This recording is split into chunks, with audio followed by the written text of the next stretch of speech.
Stay tuned for the next edition of Zoom Landlord Tenant Talk Radio.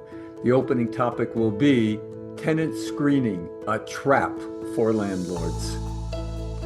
Everybody, yes, another edition of Zoom Landlord Tenant Talk Radio.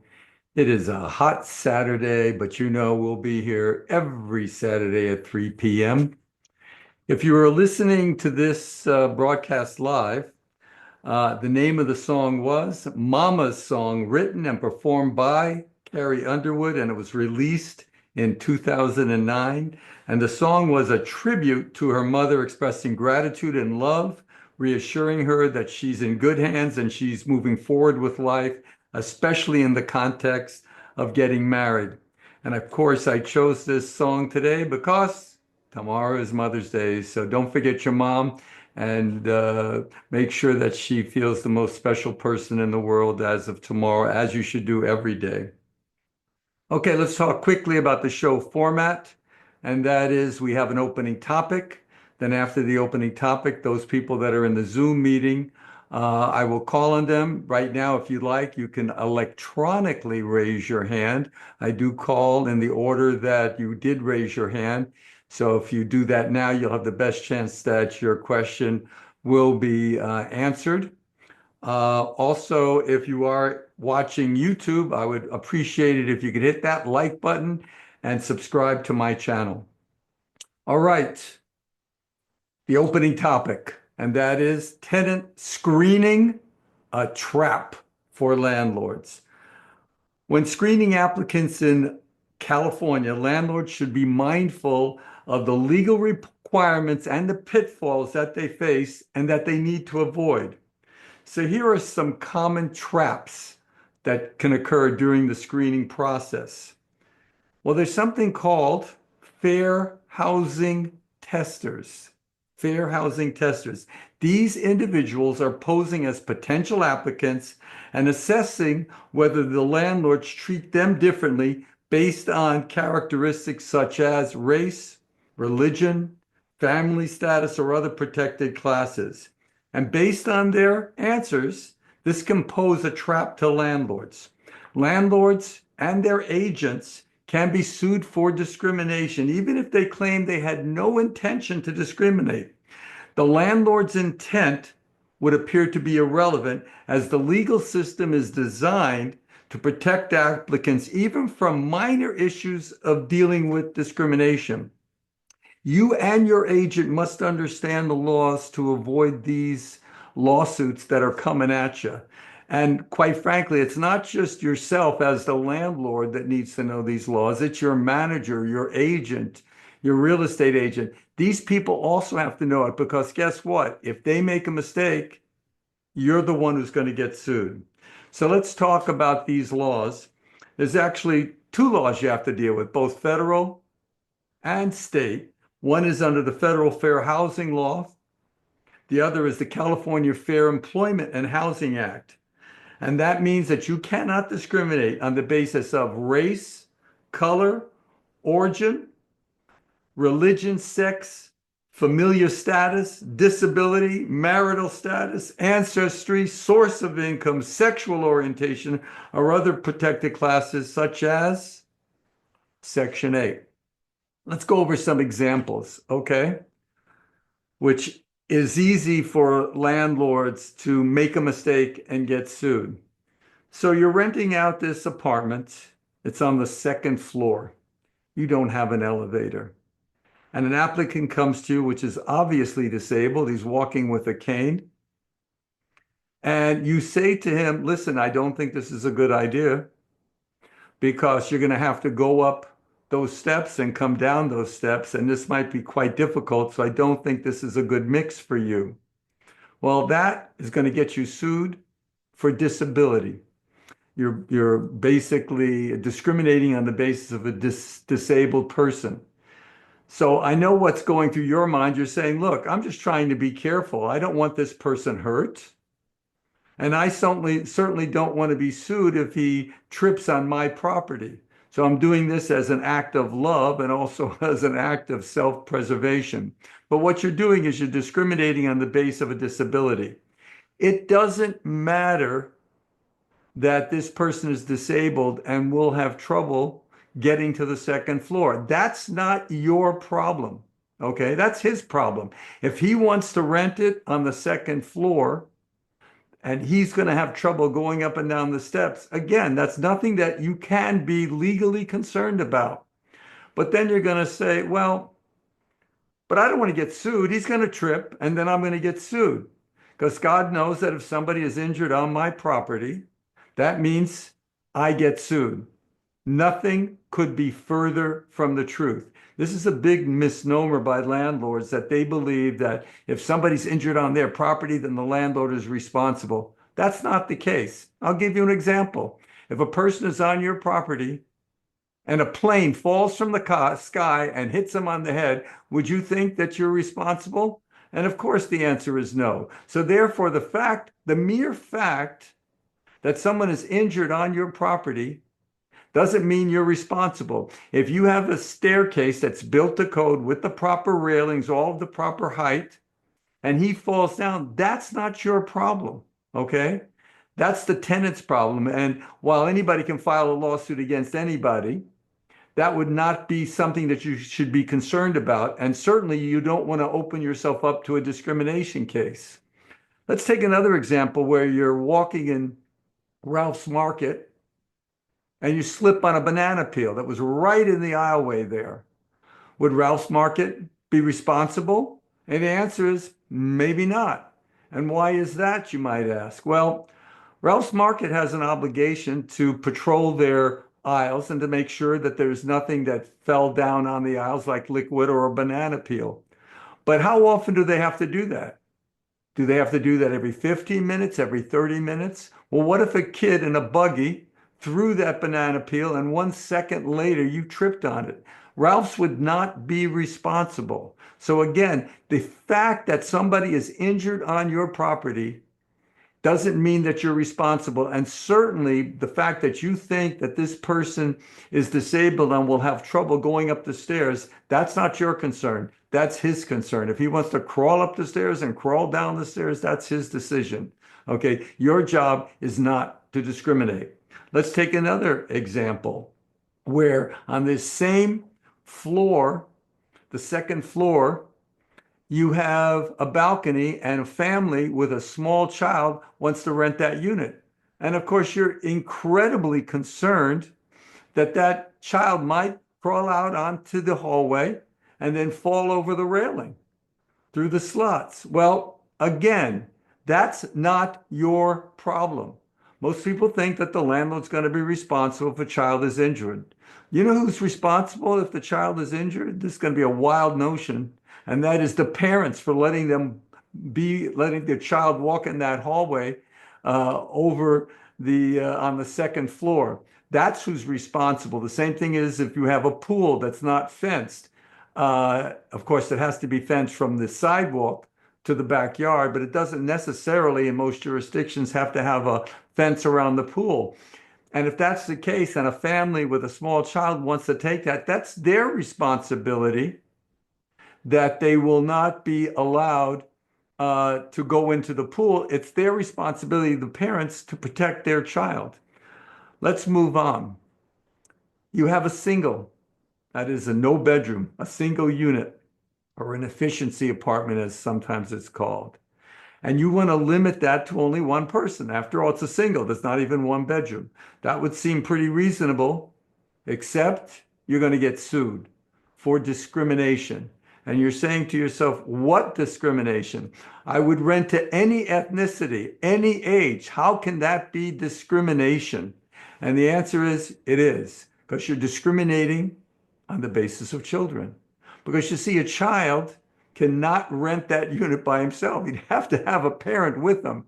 So if you can say that only one person can occupy a single unit, you're discriminating on the basis of children. So if you are renting out a single, make sure that you limit it no less than 2 people. By the way, fair housing has this rule of thumb that in terms of limitations of who can move in, how many people, it's 2 per bedroom plus 1. So therefore, if you have a 1-bedroom unit, that would be 3 people could move in.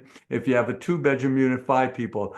I would suggest that you follow that rule of thumb, even though I think it's totally illogical, because it's just going to prevent you from getting sued. And that's what the topic of the day is: prevent these lawsuits for discrimination. Let's move on to another example, and that is Section 8. Wow. Section 8 in the state of California, you cannot discriminate against a Section 8 applicant. You have to take their application. This is what the screeners are doing. They're calling up and they're saying, hey, I'm Section 8, will you take me? And your response is, yes, of course I will take you. If you say anything to the contrary, you are going to get sued. And let me tell you something about these lawsuits. They're generally not covered by your insurance policy. Your insurance policy generally covers negligent conduct. This would be considered intentional conduct. So, for example, if you're covered in your car, obviously, if you make a mistake and hit somebody, but if it came out with your car insurance that you ran your car into somebody intentionally, your insurance company wouldn't cover you because that's intentional conduct. And that's what discrimination is considered, intentional conduct on your part. So if you have a question come to you, do you take Section 8? The answer is yes. Now, the way around it, and I've stated this many times, is that from this point forward, all of your tenancies, regardless of who's coming to you, limit it to month, because Section 8 will not accept a month-to-month tenancy. So as long as that's your stated policy, that I only lease my units out for month to month, and there's other reasons for doing that under state law, and also under the new just cause ordinance for the city of Los Angeles, it makes sense to just rent out by month to month. And I would recommend that you do that. It will dissuade or partially prevent Section 8, assuming you don't want Section 8. Okay. In order to collect an application fee, you need to have a written policy of your screening criteria. That is, what criteria you use in order to allow an applicant to move into your building. For example, that would be your credit score and other issues dealing with income, etc. And right now, since you can't have take an application fee unless you have a screening criteria in writing, I have actually that form on my website, and I recommend that you do that for reasons that it will prevent other other cases of discrimination. Because this way, if you reject an applicant and you had your stated policy as to the reason why, they can't use it that you were doing it, let's say, based on race or ethnicity, etc. Let me show you the form because I do have it here. And there we go. That's the form. It is on my website, evict123.com. It is in the free form section. And you'll notice it talks about the application process is for 18-year-olds as I scroll down. It talks about your income requirements, that we require at least 3 times the rent, and that we want to see forms of payment like pay stubs, tax returns.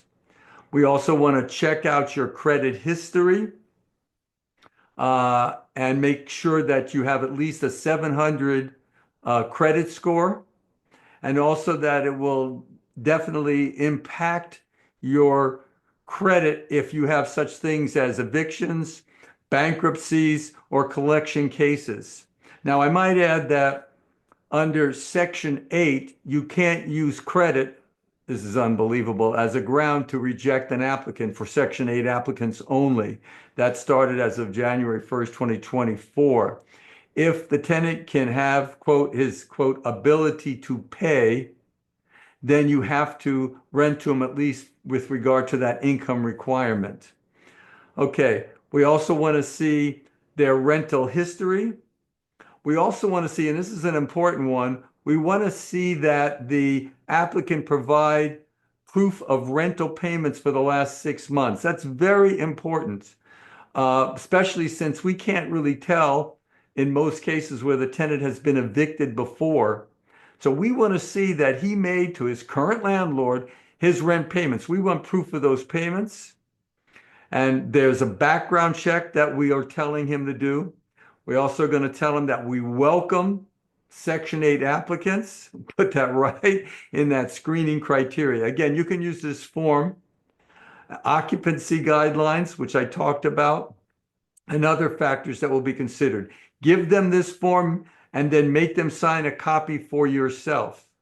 By doing this, number one, it will help prevent discrimination cases because it'll show what your policy is and why you rejected that applicant. So definitely head on over to my website, and in the free form section, use that form every time you're renting it out. I also have an application there as well. Okay. Now that we know that you can take an application fee only if you have the screening criteria in writing and given to your tenant, what kind of an application fee can you take? Well, it's capped this year at $66.92. That's the cap, but it's actually what it actually costs you. That's what you can charge the tenant. But they put in a new insidious law, and that is that you can only run one application fee at a time. One application fee at a time. So if you ran two at a time and the second one was rejected because he had terrible credit, you wouldn't be able to charge him an application fee. So you have to run one credit check.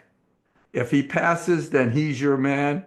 And you can't take application fees from anybody else. Now, if that applicant is rejected based on the criteria, then you're allowed to keep his application fee and then you can run the next one. Okay, you just can't run them concurrently.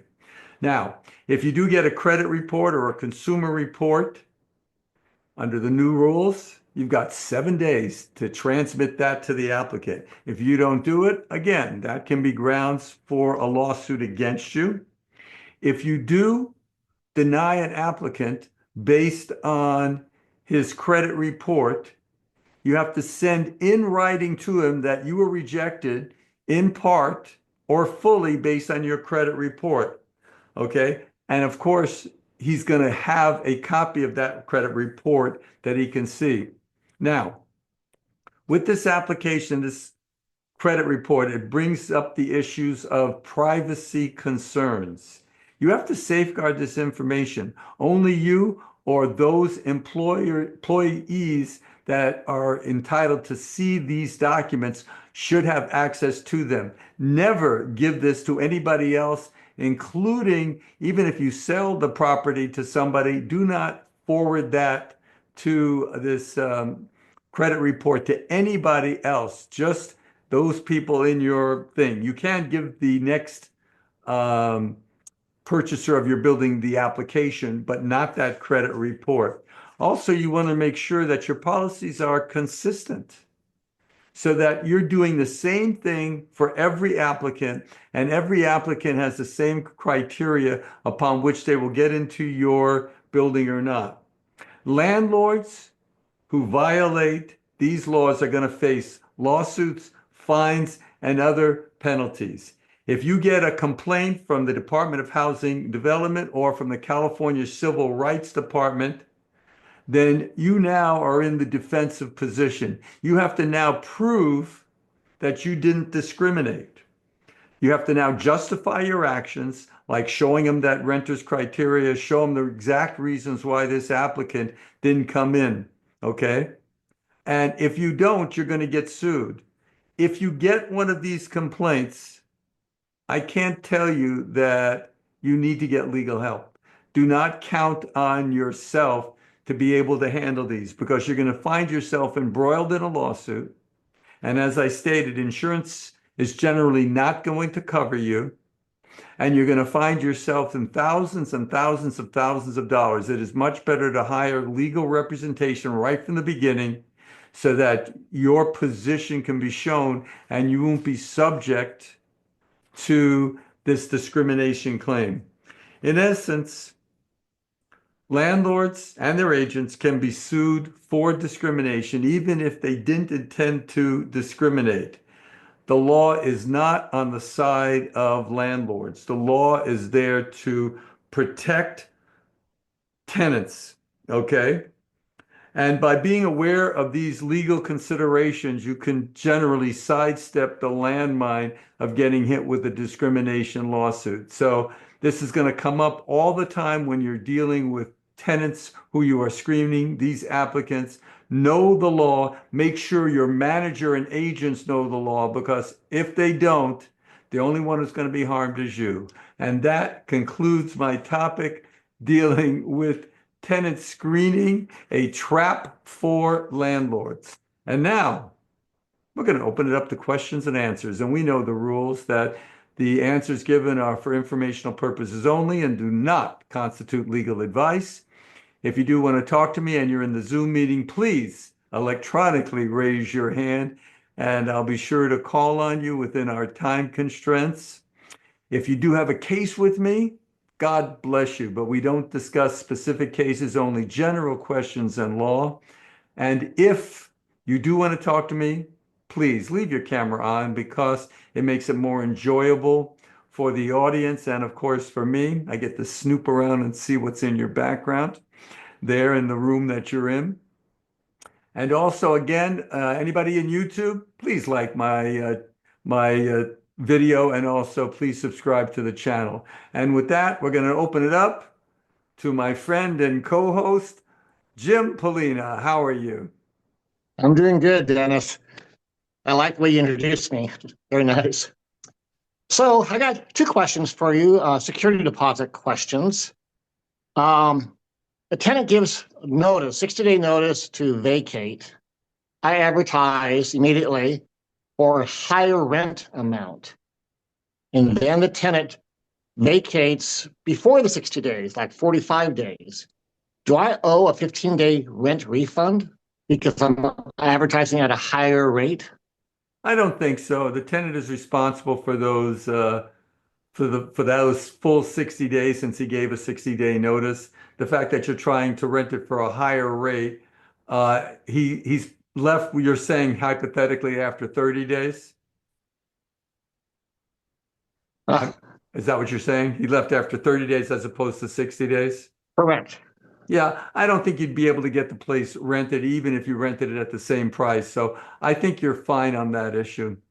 And Jim, what's the second question? Okay, dealing with cleaning. So they, as they move out, they hire a cleaning service, professional cleaning service. They do their job. Tenant vacates. I walk in, and the cleaning is not up to my standard. So I want to put some effort in, some labor myself, or hire another firm to come in and do more cleaning. Can I deduct that extra cleaning from the security deposit? And the answer is yes, you can. You're allowed to deduct actual and reasonable cleaning charges. If you don't think that they did a good job, then you have the absolute right to bring in your own cleaning crew to bring it up to the standards that you see fit. Okay, super. Thank you. Thank you, Jim. Moving along to Juan Calderon. How are you? I'm doing good. How you doing today? I'm good. You snuck right in, number two there. Yeah. I was a little bit early because last week I wasn't able to. You weren't able to answer my question, so I just came a little earlier. I'm new as built an ADU, and just 2 years ago, and I have some people in there, but I was just two little questions. The RSO. I called the city of Whittier. I live in this actual city of Whittier, not the incorporated, but the city. There's no rent control here. And I went to the AOA meeting. That's where I saw you, and I spoke to a few attorneys there. Do I have to pay for the annual 3105? Because I called the city. They said that does not pertain to me. It doesn't pertain to you. The $31.05 is dealing with certain properties in the city of Los Angeles. You're in the city of Whittier. You are subject to statewide rent control, but there is no registration or application fee that you have to pay in that situation. Now, when you rent it to these tenants, this property is less than 15 years old, so you're not subject to statewide rent control. You can raise the rent to whatever you like, by the way. And they just renewed their contract. This is a second question in there. Like when do I, because I'm new to this, their contract ended in August. It's going to end in August, but I gave it to them already right now and they already signed it. When is it illegal? Do I have to ever give them like a 90-day, 60-day vacate and give them the contract, or do I have to wait a month? How is that?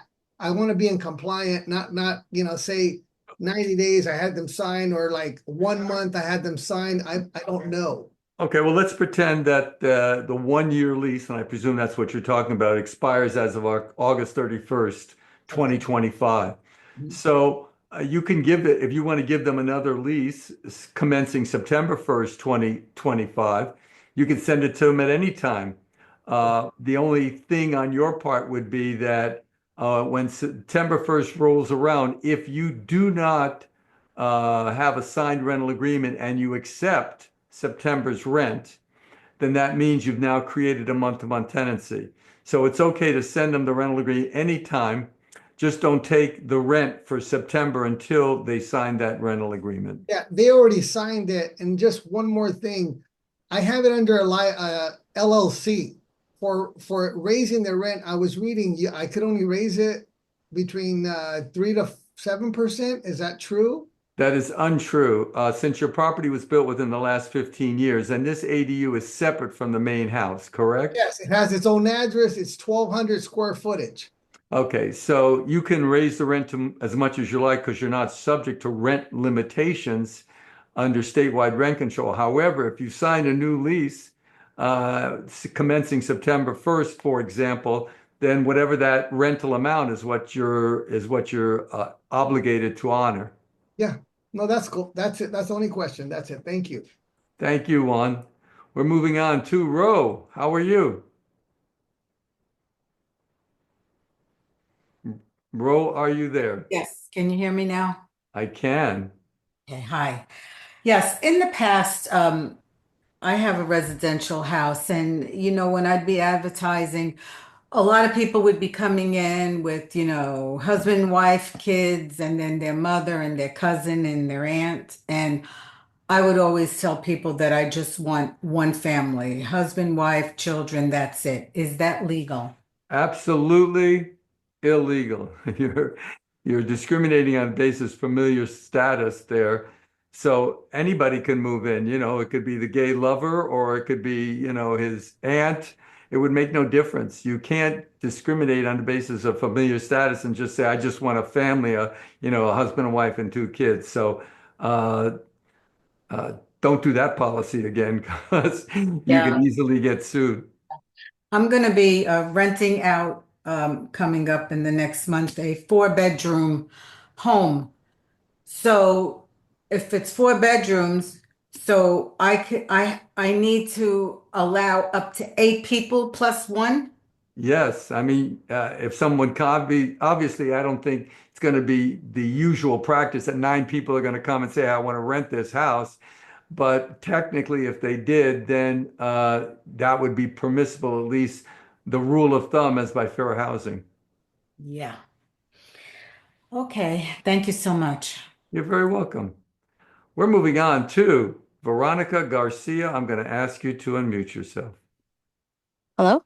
Hello. Hi. Thank you, Dennis, for everything. I have a question in regards to the LA County rent increase. They are effective based on new local rent increases or notice date. So my rent increase notice dates back in December 2024, but LA County, I went this Wednesday and they are asking me to a rent decrease to the January 2025 new allowed percentage. I would have to check that out. If you lawfully raised your rent by the percentage at the time when you did it, if that was a lawful rent increase, then they can't ask you to decrease your rent because they chose to decrease the percentage. So that would make no sense to me. So the issue is when you increase that rent effective November of 2024, was that a legal rent increase? If it was, I don't see how they could do that. This was in December 2024. Again, if it was a legal rent increase as of December, if it came effective as of December. Now, it's not that you served it in December, that it became effective December 1st. Is that what you're saying? No, it became effective January 1st, Well, 2025. then they're right because Oh, they switched over to a different percentage come January. So you better inform your tenants that they don't have to pay that and serve a new notice. okay. Thank you for the information. No problem. And moving on to Kevin Davis. How are you? I'm great, Dennis. Thank you. Unincorporated Los Angeles County, single family, one house on the lot. Do I have to, with a single family, is it the same rules as far as the minimum threshold to serve a 3-day notice to pay rent? Any residential unit in the city of Los Angeles or unincorporated areas of LA County require that you cannot serve a notice to pay rent or quit unless it exceeds the fair market value. For example, a one bedroom is $2,061. So if your rent is $2,000, it's a single family home, unincorporated area of LA County, you wouldn't be able to serve that. You'd have to wait an additional month. So my rent's $1,400 on a 2-bedroom house. And I think for a two bedroom, I think it's 26 and change, 2680. So you'd have to wait 2 months. Okay. And so they're playing hide and seek. I doubt I'm the older person they serve. Can I post and mail? What's the rule on that?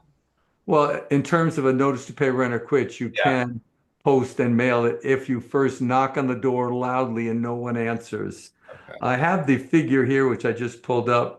For a two bedroom, it's $2,625. Okay, great. So you just have to wait till the second month. But what you need to understand is that the city of Los Angeles and unincorporated area of LA County are literally stealing money from landlords, forcing us to wait an additional month before we can take legal action, which we should be able to do under any constitution. Yep, I understand that loud and clear. Thanks, Dennis. I take care, sir. Moving on to Hanson Boyd. How are you? Hello, Hanson Boyd. Are you there? There we go. Sorry about that. Thanks so much, Dennis, for doing these things. Really appreciate it. So I've got a multifamily in Gardena subject to California rent control. I got a bad tenant who's been in there, and I'm trying to get him out. I originally thought I would just move in there myself and deliver an owner's move-in 60 days notice. Unfortunately, now my situation has changed. That's no longer going to work for me. So I'm trying to deliver a substantial renovation because it has a lot of work to do. I'm But sorry, you said this was Gardena? Gardena. Okay, so you're subject to statewide rent control. You can do a renovation eviction, but in order to do that, number one, the requirements are that the renovation must render the premises uninhabitable for at least 30 days, and also that the work that you're planning on doing requires a building permit. So what you need to do is get yourself a contractor who will give you the scope of the work, showing what work he's going to do and why the premises will be uninhabitable for that period of time. You've got to pull the permits. Mhm. And then with that, we can serve a proper termination notice on your tenant. The relocation is 1 month's rent, I believe, for Gardena. I think it's under statewide rent control. I don't think Gardena has their own statute with regard to that, but I might have to check that because these keep popping up all over the place. Individual municipalities change the relocation rules, but Yep. generally it's going to be 1 month's rent. Yep, I have all that sorted. What I'm actually worried about is the optics about it. I can do it by the book, cancel the owner move-in, and then deliver the substantial reno. But I'm worried in court, it looks like I'm fishing for a reason or something because I pretty strongly believe this guy's going to challenge it. Well, but you legitimately changed your mind, okay, that you didn't want to move in, and you changed your mind because of the economics of the situation. And the economics of the situation was that I need to renovate my unit to get more rent. So I think it goes hand in hand. I don't see that as an issue. Okay. All right. I think you muted yourself, but that's good. We're going to move on to Austin. How are you today? Mr. Austin. Hi, Dennis. Can you hear me? I can.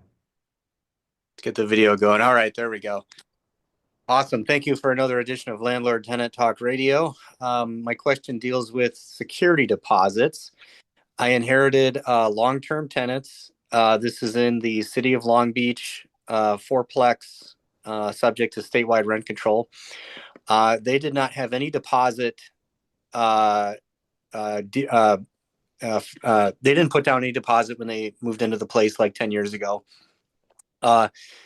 And they were month to month when I inherited them. So I put them on a year lease, and I didn't ask. So I raised the rent by the maximum allowable, which was, 9% roughly. And I should have done a corresponding deposit increase at that time. I think it would have been like $150 or whatever. But my question is, let me stop you there. I don't think you can, if you didn't get a security deposit, you can't now institute a security deposit. You have to get a security deposit at the inception of the tenancy, and since that wasn't done, then you can't ask for one now.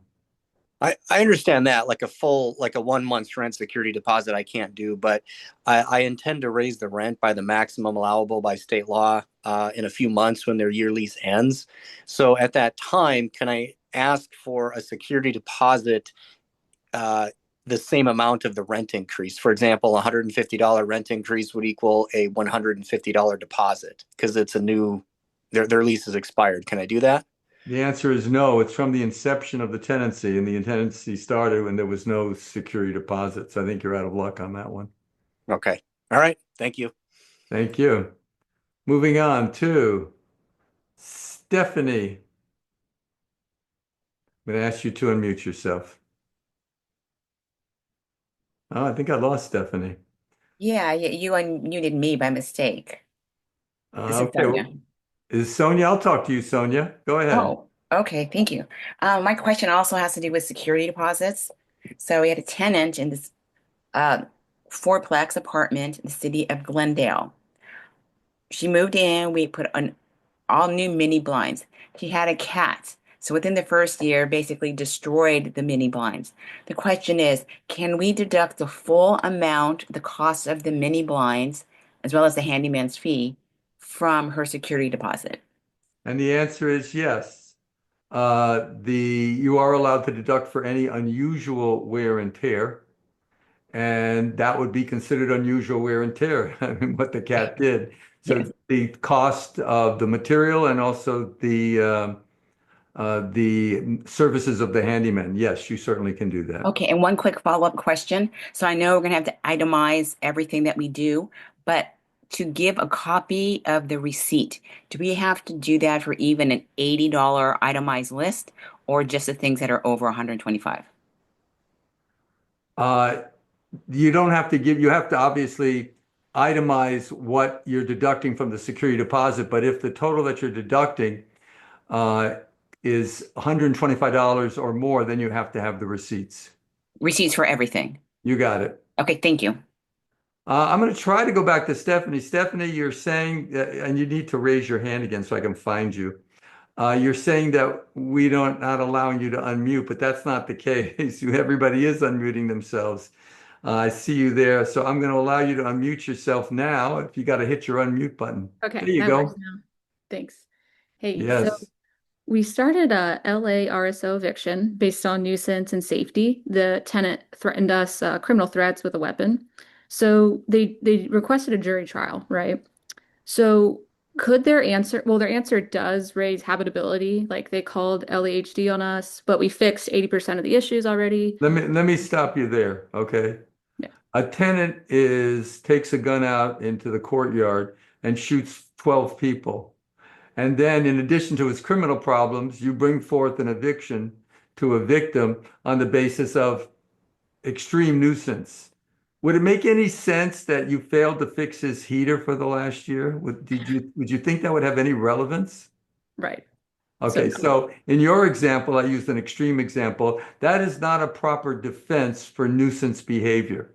It is a proper defense for non-payment of rent. Hey, I withheld the rent because you refused to fix this heater. but Okay. it's not a defense to that. So, with regard to your attorney, they should be filing a motion. It's called a motion in limine that would exclude any evidence of the condition of the property. Same with security deposit, right? Interest. On interest on security deposit? Yes. If this is the city of Los Angeles, you could have a major problem with regard to that, because it's a defense to any mistake of violation of the rent stabilization ordinance is a defense to an unlawful detainer, even if the guy shoots up 14 people on the property. However, my suggestion would be to send him the check now, because it doesn't state, as long as you've already did it, then I would think that that might cure the problem. However, if that hasn't been raised, then I might let sleeping dogs lie. Okay. Thank you, Dennis. All right. Thanks. Okay, now let's move on to Julia Jordan. How are you, darling? I'm good, Dennis. How are you? I am fine. Good. As everybody's been saying, and I feel the same, thank you very much. You don't know how much it means to us for you doing these. We really appreciate it. Okay, so my question today is on renters insurance. We have a basement area in a front house. This is in the city of Inglewood, by the way. And the hot water heater started leaking, and the tenant claimed that it ruined some clothes that she had to have cleaned. So my question is that our rental insurance problem or her renter insurance issue?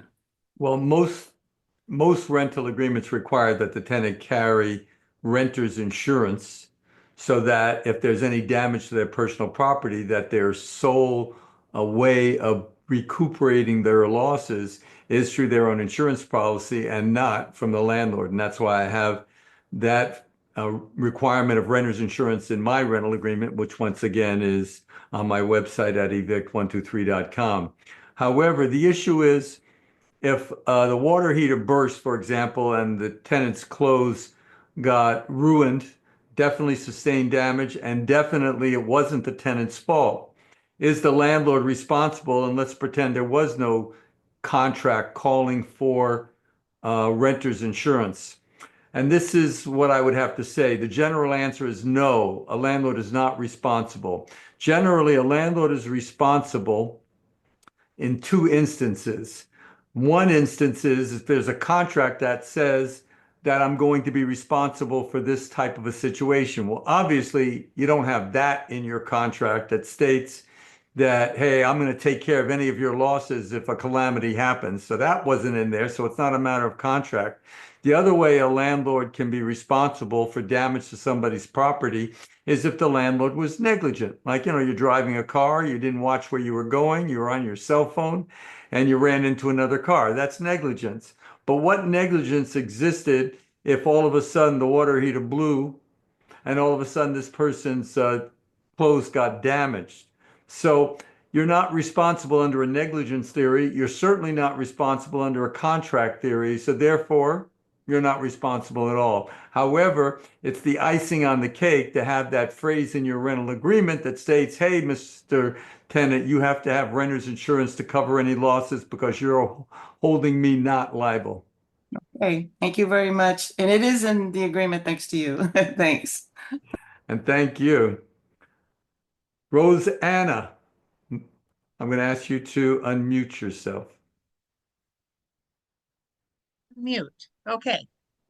Yes, I had. Hello, great one. Again, I'm also an attorney, and I really admire what you're able to do here. I'm only able to maybe take things one-to-one on a free Yelp consultation for 15 minutes. Now and then there are things that I don't have the answers for that you might. I was in trial a few weeks ago, and the tenant's attorney asked for a statement of decision. Can you tell us what that means? In other words, when a judge renders a decision, he can just literally say, you win, you lose. But if either side can ask for a statement of decision forcing the judge to put down on paper, this is the reasons, this is the law, why I rendered the decision that I did.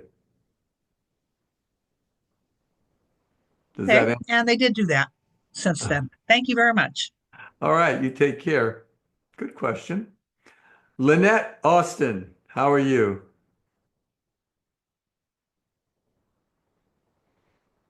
Hello, Oh, Lynette. yep, hot, but doing okay. My question is, I have a single apartment. Yes. There were mom, dad, and a child, and since they've had a second child. So which form do I give them that for overcrowding? And they No need to find a form. place, huh? There'd be no form. Why do you think that's overcrowding? Because if they're in a single apartment that's 400 square feet. Okay. First of all, what city are we talking about? Oh, sorry, Whittier. Okay. The city of Whittier. Whittier City, not unincorporated. Okay. That's not going to be considered overcrowding. That might be considered a discrimination case against you if you tried to evict them because they had a baby. The laws dealing with overcrowding are bizarre. On a federal level, you could probably have 12 people in a 400 square foot unit. So you definitely do not want to try to act Okay. to get rid of them because they had a child. Well, now they have like yeah, 4 people in a, but you said it doesn't matter. Doesn't They can matter. have 12 people and they're still legal to do that. Yes, ma'am. Okay, thank you. All right, I just saved you there. Okay, Margaret O'Brien, my Irish friend, how are you? Okay, I have two questions. The grade definition on AOA for the FICO score is just, they say the grade between 600 and 700 is good. I mean, that doesn't make sense. Well, I 600 is mean, not a good grade. you're dealing with a lot of different rentals in all sorts of areas. A 600 might be terrible if you're talking about, a mansion in Beverly Hills. However, if you're talking about a poorer area of town, you're not going to get any people. So I think they're taking a kind of a shotgun approach based on those forms that will go to all landlords, regardless of the status of their property. I'm just thinking now, and on my screening criteria, I'm saying 700.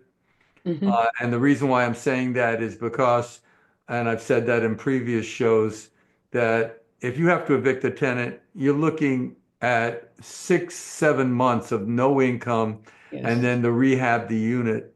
And you're looking at $25,000 before you blink that you're out of your pocket. So you want to make sure that somebody who's coming into your unit has great credit. And with the exception, of course, Section 8. But you want to make sure that they have great credit because you just can't take the chance. And I am the firm believer that it is infinitely better to have a vacant unit than to have a unit with a tenant who's not paying you the rent. Absolutely.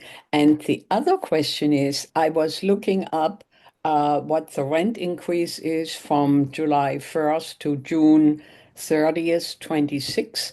And I saw they say it's 1.97%, less than 2%. Have you heard about that? Which area are we talking about? RSO, No, I don't think so. No? I don't think so. Okay. I don't even think it's come out yet, what it's But going to be I for. Googled it and it said it was 1.9797%. I'd have to see that to believe it. I would Well, try.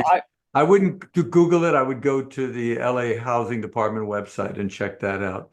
I'll Okay. check it out for you for the next show. I thank you. Victor, how are you? Good, how are you? Good. If I'm renting out a room in my own home, am I able to say no to emotional support animals? The answer is yes. You can discriminate on any class. If the only exception is that you're renting one room in your own house, then you can decide what racial ethnicity you want to live with you, whether it's a female or a male, obviously. So yes, you're allowed to do that. But if you're renting out more than one room, then you got a problem. And does having my parents who also co-signed on the loan, but they don't own or occupy with me, does that affect the exemption at all? No, not at all. Okay.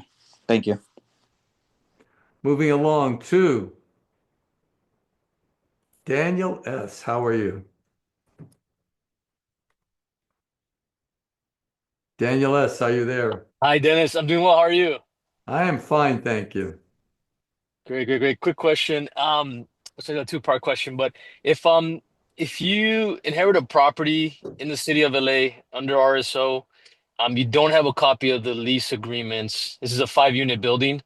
Um, my understanding is other than the rent, um, non-payment of rent, is there any other rules you can enforce, as far as like just habitability or the number of tenants in a unit? Um, No, you're not going to be able to enforce the occupancy of the unit, and they can bring in dogs, they can bring in extra people. The only thing is they can't create a nuisance, so they can't be playing their music at 2 a.m. consecutive nights. okay. But you're very limited in terms of what you can do with these tenants. One thing that you might try to do is to give them a rental agreement and say, if you sign this rental agreement, I will not give you a rent increase for 1 year. So have them Okay. sign a 1 year rental agreement and say, look, I'm going to keep it the same rent. Otherwise, I'm raising that rent on you. That might be some incentive for these tenants to sign the rental agreement.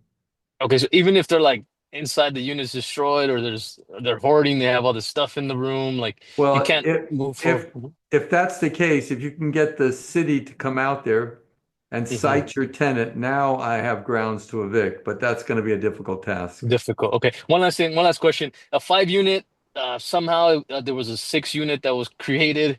It was like a back house that was split in half, a partition. Um, for something like that, is there any liability or any risk of um having the tenant sue you for trying to get back the rent for it not being a legal unit?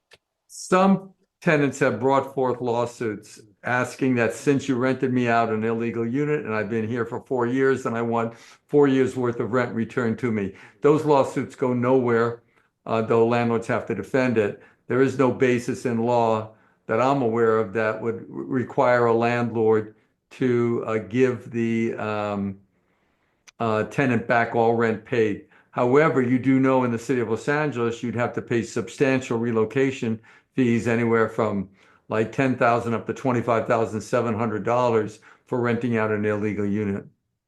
Okay. All right. Thank you. Okay, I think we're doing really good today.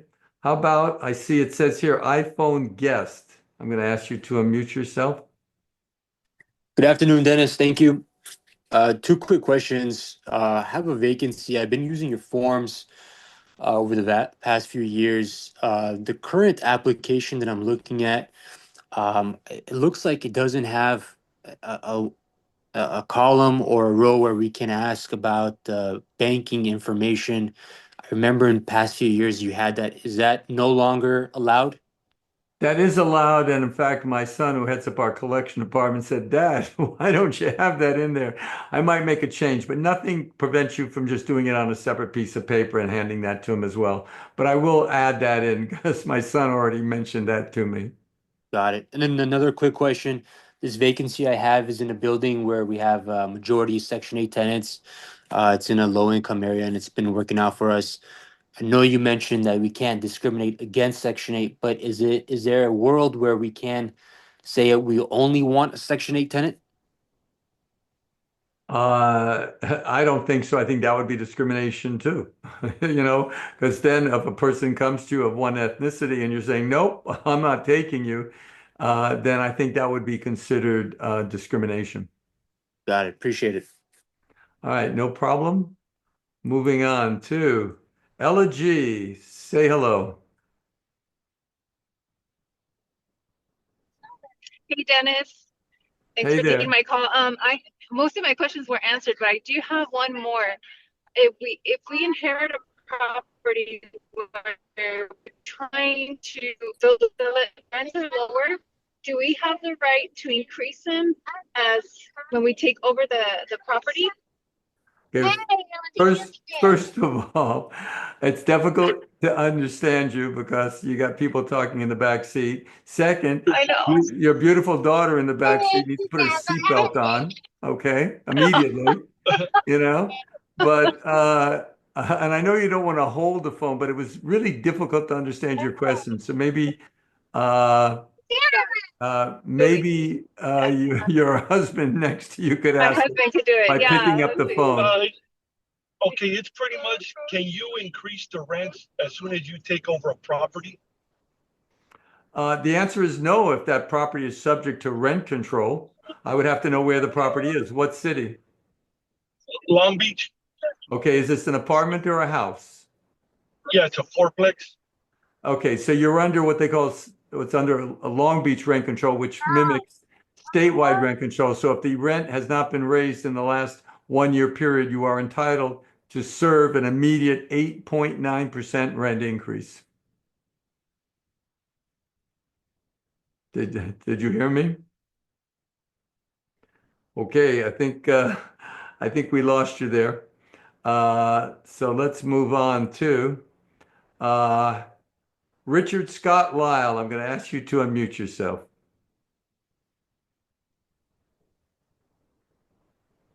Say hello, Richard. Whoa. I have a building in City of Los Angeles, another one in Culver City, and a property in Santa Monica.